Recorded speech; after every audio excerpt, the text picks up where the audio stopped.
Hello, everybody, and welcome to the channel. This is Jason the Nice One, and I'm very happy to be here for this kind of an impromptu live stream I decided earlier this afternoon to go ahead and put on. I've been meaning to talk about this subject that we're going to be talking about tonight. Decided to go ahead and do that tonight. And so I'm very happy for those of you that are in the chat. I'd like to go ahead real quick and welcome you here. And hey, KK Rocks, very nice to see you here. I'm so glad that you're here. Hope you're been having a great day and you're having a nice evening, as well as my dear friend Katie and Poppin' the Popcorn. Welcome. I appreciate you being here as well. Thanks so much, guys, for stopping by. And for those of you that will be watching this on replay, I'm very happy and very glad for your support as well. Just a few housekeeping items. Just please make sure that you do hit the like button if you haven't done so, as well as if you haven't subscribed to the channel, please do so. That'll give you updates on things that are happening with the channel. And I'm very happy to announce that I am right at this point now at 81 subscribers. I'm very thankful for your support, those who have subscribed. And I'm just very grateful for that as well, for the subscribers I do have. As well as I do have a Patreon. Is available for this stream as well. For just a small $5 monthly donation, you can receive some great benefits, and it helps to grow the channel.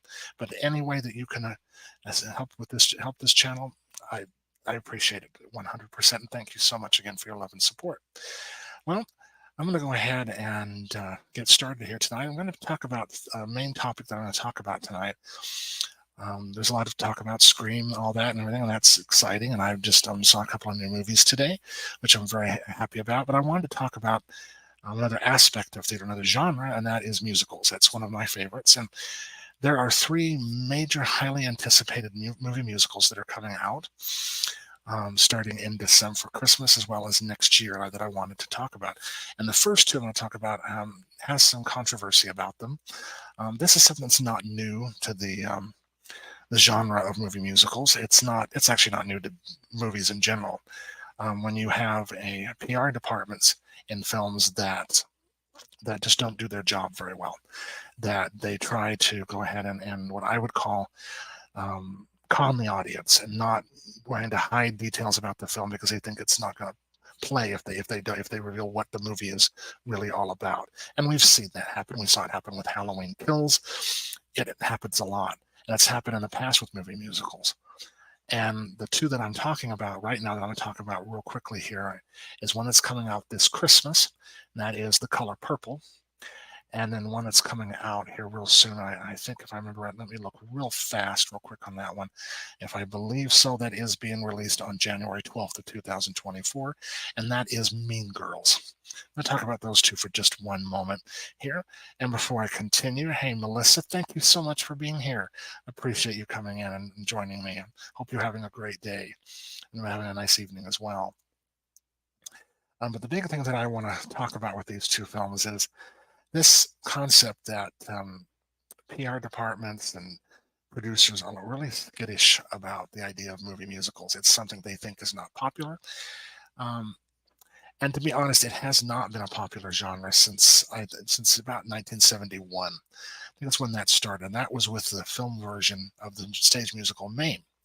And it starred Lucille Ball. The movie musicals were starting to die out. And it wasn't really big thing. There's other things that were coming out, more things that were more popular. And so from that point forward, I think studios have gotten skittish about that when they have. But back down further in the road when Disney's Newsies came out, that started a big train again, even though it was a box office bomb. And there are reasons for that. One of the big reasons was the script. It was a bad script. They fixed that when they adapted it for stage and made it better. It was better on stage. And that's the catch-22 that really happens with adapting stage musicals to movie musicals. You're dealing with two completely different mediums. You have live theater, that's basically art done and presented live in person in the moment. And then you have film, which is basically that the audience is the camera, and you're pre-filming everything and editing it and going through all that process to make it the best possible product you can give the audience. But also the big differences is in theater, it's a reflection of life. So it's basically what we call realism. It reflects life. It's not actual life on stage. There's no way that you could actually do that. Some people have tried and failed miserably at it. And in film, it's called naturalism. It's actual real life presented with all the special effects, the bells and whistles that are available in cinema. And sometimes that doesn't translate well when adapting a stage musical. In the case of the two that I'm going to talk about, The Color Purple and Mean Girls, I believe that it's going to work. And the main reason why are the people behind them, as well as the fact that the PR departments in their trailers are hiding the fact that they are movie musicals. And I don't know what, I really can't speak for these departments and these studios, but I think what they're trying to do is they feel that by not advertising the musical, it's going to get the general audience out. Well, I think as we've seen happening with right now currently with Scream 7, that producers and backers and studios really don't have an artistic sense in their bodies. They really don't. They think they know what's good for the film, but they really don't. And they don't understand that the number one thing that people are tired of is remakes, remake after remake after remake. And so that's really what's happening. And that's what's happening here. Basically, The Color Purple was a very highly successful, Oscar-nominated Steven Spielberg film many years ago with Whoopi Goldberg and Oprah Winfrey at the head of the cast there. Mean Girls was Tina Fey's big breakout hit from Saturday Night Live, done on film. And so they're being advertised as comedies, and they look like remakes, when in fact they are not. They are both film adaptations of their Broadway musical counterparts. And both of them I can speak for on Broadway. Obviously, I can't because I haven't seen the films yet. But both musicals were highly successful on Broadway, incredibly wonderful. And it was a case of Mean Girls, hilarious, true musical comedy, which is an American invention. And that's for another stream. One day I'm going to go over that and talk about that, about the history of musical theater and musical comedy in America. And there's no time for this. I do want to keep this under an hour, hopefully just a half an hour here. But that's basically what these two are, and they're incredibly done. And with The Color Purple, this basically is being co-produced by Oprah Winfrey, who was in the original, and Steven Spielberg, who directed the original, and Quincy Jones, who also produced it and did the music for the original film. They're all three producing this, and they're taking a leap of faith. They are based this on two sources. They are basing it on our scenes from the original film, obviously because it was based on the novel. But the rest is basically being taken from the novel by Alice Walker, not the movie. It's not a remake of the film per se. They are taking from both sources, as well as from the score and the music score, which is at the heart of a musical, any musical, stage or movie, and they're taking that and putting that on the screen. And I can tell you right now from my personal experience, the musical score, the songs are absolutely incredible. Incredible. Just one moment. Hey, I just wanted to say hi to Patrick. Thank you for joining us, and thank you that you're here. I'm so glad. I hope you're doing well, and hope you've been having a great evening. Some people haven't seen The Color Purple. That doesn't surprise me. At the time when it came out, I remember when it came out, there were two films that came out. There are major big box office draws. One was The Color Purple, and one was Out of Africa. Out of Africa swept the Oscars. I personally did not like that film. I thought it was way too long. But surprisingly, both films were long. I think if I remember right, The Color Purple clocked in. It was a little bit over 3 hours. Out of Africa was about 2 hours and 45 minutes, if I remember right. But for me, it was so boring. Color Purple held my attention. It held my heart. It just literally, it broke my heart, as well as made me feel good by the end of that film. It was just an amazing, life-changing experience for me. And the musical was the same. When they adapted it for stage, it was absolutely incredible. And it had at its heart the lead in that one that took over from that was not took over for the role of Celie was an incredible actress, and she's been on stage for a long time. The name was Cynthia Erivo. She played Celie and actually won the Tony Award for her portrayal of Celie in the stage musical. And she's going to be portraying one of the two main leads in the third musical we'll talk about in a few minutes. And that's what makes me really excited for that film. Back to The Color Purple.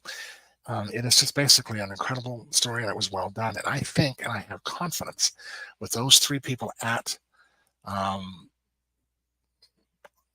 helm of that, producing that, they know what they're doing. And especially Oprah Winfrey, she has a love for the novel. Obviously, she had a love for the film. She was in that. She was nominated for an Oscar. And just don't want to interrupt you, but yes, I do agree with you, Patrick. It was all about Meryl Streep during her Oscar heyday. That's what it was. It just was my least favorite of her films, along with Robert Redford's together. I don't know, it just didn't mesh for me. And so that's what, and I have confidence that this is going to be an incredible, and I hope that people out there in the audience will give it a chance. And I think they would if they were advertising it as a movie musical. Of course, you're going to have people that aren't going to be interested in it, whatever. But when you're advertising it, my point is of this discussion is that you're going to put this out as a remake.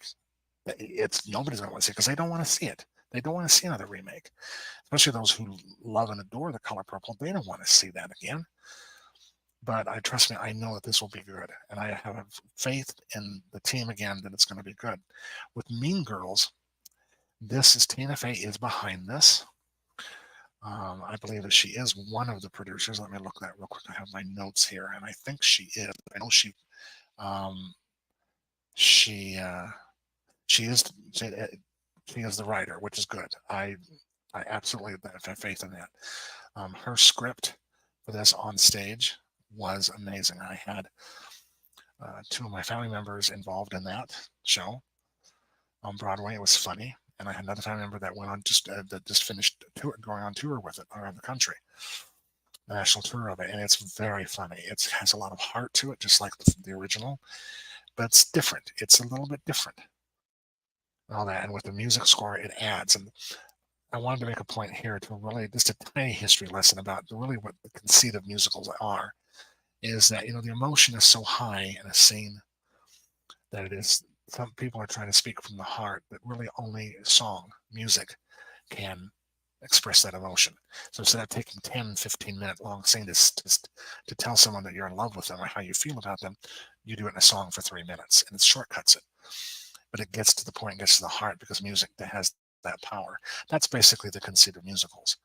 It does take suspension of disbelief and just letting yourself go and enjoying yourself. That's basically what that is. But that's basically this one I want to talk about with those first two, to let you know and assure you they are not remakes, just remakes. They are their own entities, and they are musicals. And I would hate to see people miss out on an opportunity to see something that's good because they're afraid it's just a remake. The big thing, what really was a thing that happened with this, was the fact that with years ago with the producers, with Nathan Lane and Matthew Broderick, the fans of the original Mel Brooks film with Zero Mostel and Gene Wilder were so mad. They go, how dare they remake this? And I go, how dare they? How could Mel Brooks do that? And so people stayed away in droves. And it bombed at the box office. It really did. It's becoming our cult hit because the fans of the musical version of it, which Mel Brooks took that and it swept the Tony Awards. It still holds the record on Broadway as the most Tony wins of any Broadway musical. No show has ever beaten it. It still holds the record, and that was pre 9/11. So, and it was something at that time that New Yorkers and audience members needed. And so that's a good example. That's what caused that movie. It's the same scenario we have here. But finally, I just wanted to go and get to the final one, and that is something that I am very excited about, and that is the film version of the musical Wicked. This has been long anticipated. They've been going about this, casting it, trying to find the right people in the cast to do that, and I believe they have, and I'm very confident in that, especially who's at the helm of Wicked. And at the helm of the Wicked, for the helm, the Wicked is being directed by the incredible John M. Chu. This is the man that is responsible for the film version of the musical In the Heights, which I think he did a marvelous job, but also most famous for directing the box office hit Crazy Rich Asians. It's one of my favorite films, and because of that and his that he did such a great job with that movie that his directing style fits, and what he did within the Heights fits with Wicked. Wicked is an amazing musical. It is a huge hit. It did not sweep the Tony Awards, but it's the show that beat it for the amount of Tony Awards is no longer with us. It closed. And this one, it's still going. It's still going. And it's amazing. It's a phenomenon. It's an amazing story. It's a different look. I don't want to spoil it. A different look at the story of the Wizard of Oz. It's basically the Wizard of Oz as we know it, but instead of what you're seeing, the crux of the musical is it's not what you see that we've used to do in the Wizard of Oz. It takes the viewpoint and goes to the other side behind and shows what's happening, what's behind when Dorothy and all that is going through, and how it just joins very well. It's very well written. And I'm very excited because it looks like the writers are Winnie Holzman, that penned the original book, Gregory Maguire, that penned the novel that it's based on, and Stephen Schwartz, who wrote the score, the incredible score, musical score to that. So I'm really excited and very confident that those three at the helm of writing that's going to be well done. But the big thing with this one, as I said, was the incredible actress Cynthia Erivo. She is starring as Elphaba, who is basically known to Wizard of Oz fans as the Wicked Witch of the West. And Glinda is being played by Ariana Grande. Now, this is a gamble, and I know this is a big gamble, as Patrick, you basically talked about that. The musicals are a gamble movie-wise. They are. It's the truth. Very, very, very true. And so that's basically who did that. And as I said, it's the cast is basically made up. A lot of people don't know them a lot, and so it's basically not an unknown. That's a gamble, but I think they're great. It's going to pay off. Ariana Grande is very young to be playing Glinda, but she has been working with Kristen Chenoweth, who is probably best known for her lead role in the series Pushing Daisies. She's the big blonde, curly-haired blonde, and she's the one that originated the role on Broadway, and she's been helping her and coaching her. And so I'm hopefully I have some confidence. I'm optimistically confident that it's going to pay off. It's going to work. Really, the only other person that's really two big stars that are really good that are working there that I know a lot of people will know is Michelle Yeoh as Madame Marble. She's the main villain in the piece, and she's amazing. If you saw her in Everything Everywhere All at Once, she won the Oscar for that. She's an amazing actress. I think she's amazing for this role. She fits this role very well. And also the wizard playing the wizard, is the very famous actor Jeff Goldblum. Everybody knows him. Everybody either loves or hates him.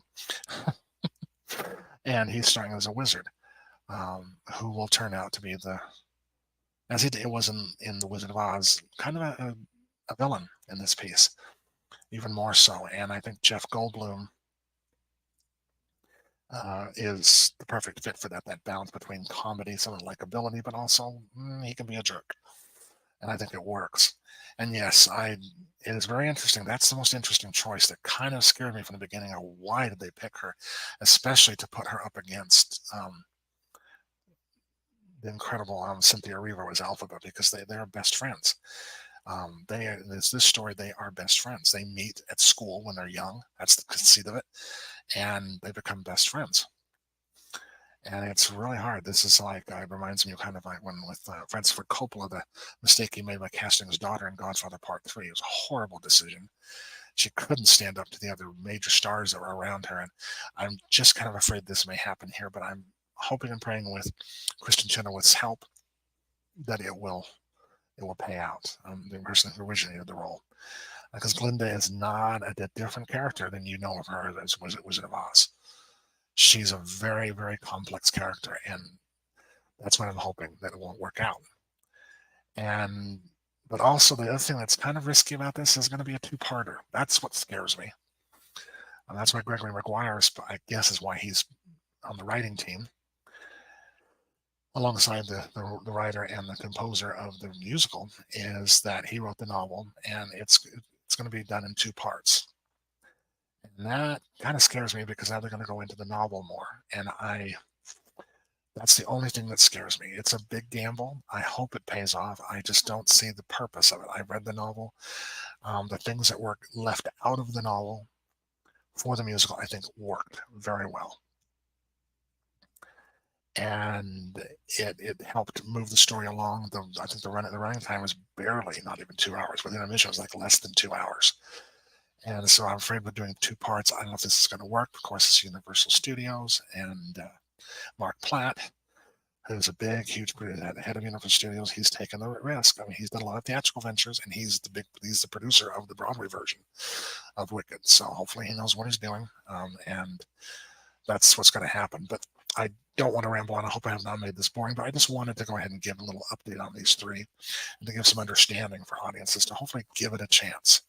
And I think the first part is, I don't think, as Patrick says, the first part I don't think will bomb. No, everybody, I'm pretty sure that the first part is, for the most part, the musical that's on Broadway. I think they're going to add some characters and things that were in the novel to add. For the most part, it's going to be the story on Broadway. And the Broadway musical, it's very highly anticipated. They're not going to hide this. They're going to, this is, Wicked is a world phenomenon. And that's an understatement by calling it that. It's more than that. This musical has made millions and millions of dollars. It is a huge hit. In fact, it has been running large. It is now the longest running Broadway musical, with the exception of Chicago, which is actually technically a revival. And it is outdone Cats, and it's continuing to run and run and run and run and run. It's still very popular, and it's still got two companies going around the country on national tour. It is an incredible musical, and I don't think it will bomb. I'm just worried about if they're going to do too much, and the second part is what's going to bomb. If it's going to be if they don't try to blend and have a little bit in both, that's where I think the danger is going to be. If they have the most, that's the big thing. That's the risk they're taking. I personally wish they would just do it in the one film and just not fool around. But we'll see what happens.